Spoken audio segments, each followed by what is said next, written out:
Known as the Panama Canal Expansion Project, it added a new set of locks, called the Neo-Panamax locks, which allow much larger ships to pass through.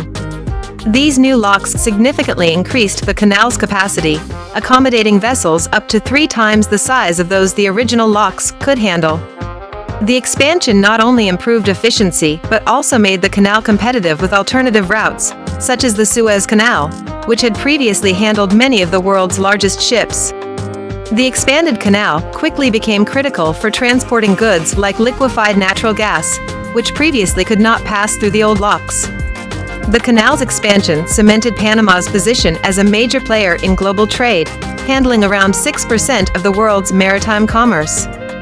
It connects over 140 maritime routes and links 1,700 ports across 160 countries.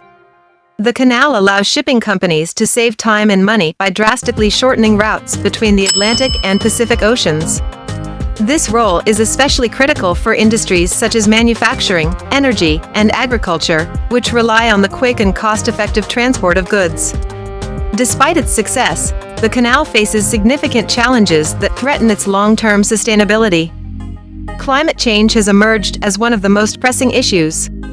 The canal relies on fresh water from surrounding lakes to operate its locks, but increasingly severe droughts have reduced water levels, making it harder to sustain normal operations. In recent years, water shortages have forced canal authorities to implement restrictions on the number of ships passing through each day and the amount of cargo they can carry. The canal's economic importance to Panama cannot be overstated. It contributes billions of dollars to the country's economy annually, with revenue coming from tolls, auxiliary services, and tourism. The canal's revenue funds infrastructure projects, education, healthcare, and social programs, making it a cornerstone of Panama's development.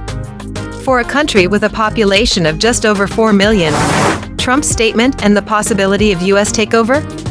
Trump's recent statement about reclaiming the Panama Canal has sparked global debate and raised concerns about the potential for conflict. This has fueled his argument that U.S. interests are being harmed by Panama's control. Additionally, he has pointed to China's involvement in Panama as a major concern. Chinese companies, including state-owned firms, have invested heavily in Panama's economy, particularly in ports, logistics, and shipping services. That's a wrap, history seekers. Catch the full story on YouTube. Thanks for watching. Peace and love.